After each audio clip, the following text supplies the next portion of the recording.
Hey y'all, so this video, we're back again for day 11. This video is about when growth gets quiet, control, balance, and just letting love breathe for whatever it's gonna be. Growth isn't always loud. That's the part they don't tell you.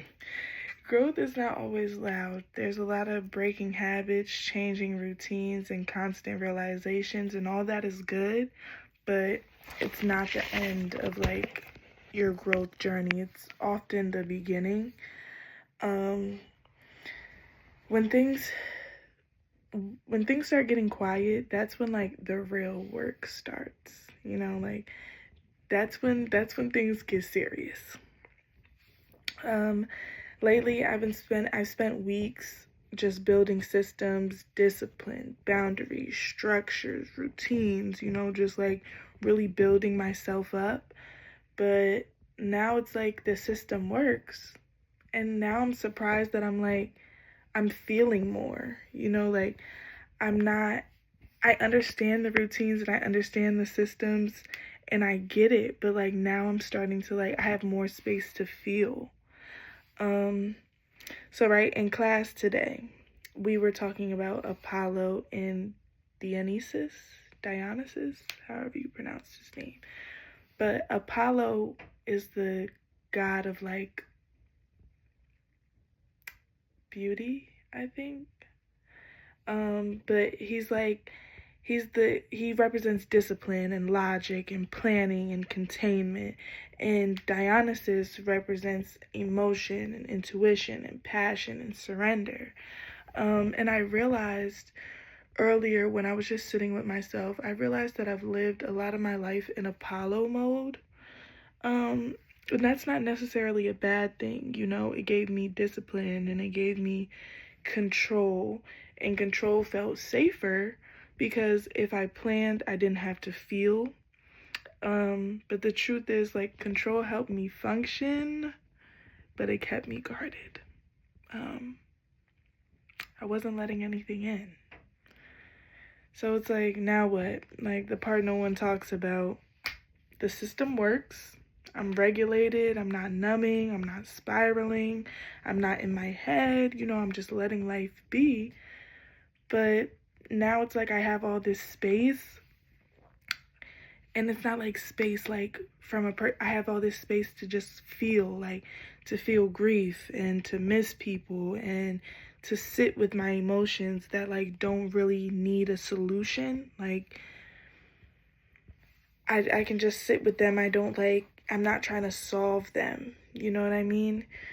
And yeah, like it seems like Apollo kind of stepped back, and because like his job is done, like figuratively, like the Apollo in me stepped back because like now it's like, okay, you have the discipline, you have those things, it's time to start working on other factors. Let's start feeling things, let's start being in tune with our emotions and things like that instead of numbing them.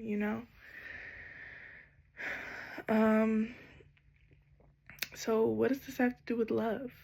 What does this have to do with letting love breathe? My Apollo-ness, my Apollonian nature showed up a lot in my relationship patterns.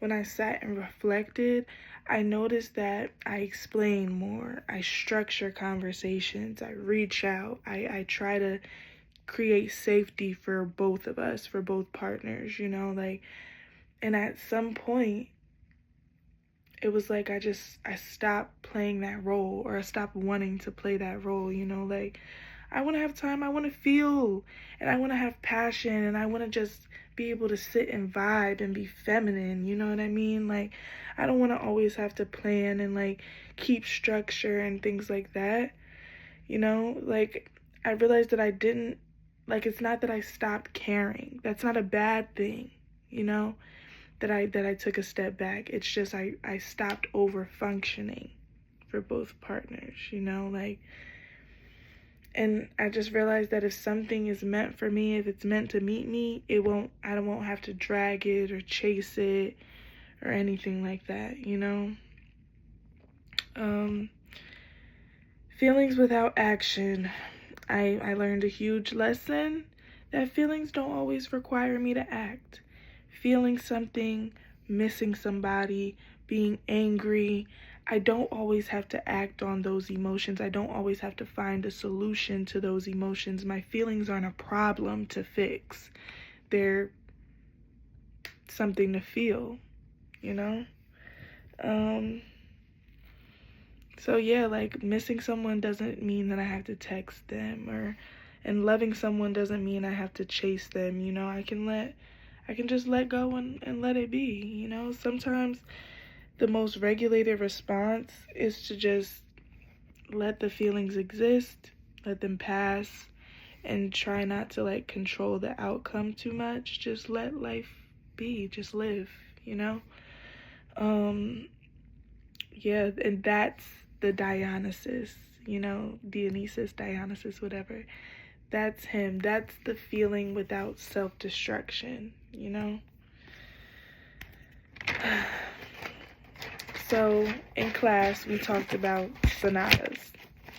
And in music, a sonata, it has an intro, it introduces themes, and then it lets them separate and clash and experience different things, you know, and then it brings them back, but it never brings them back the same. Like, it doesn't sound the same as it sounded in the beginning. It's different, you know, it's integrated.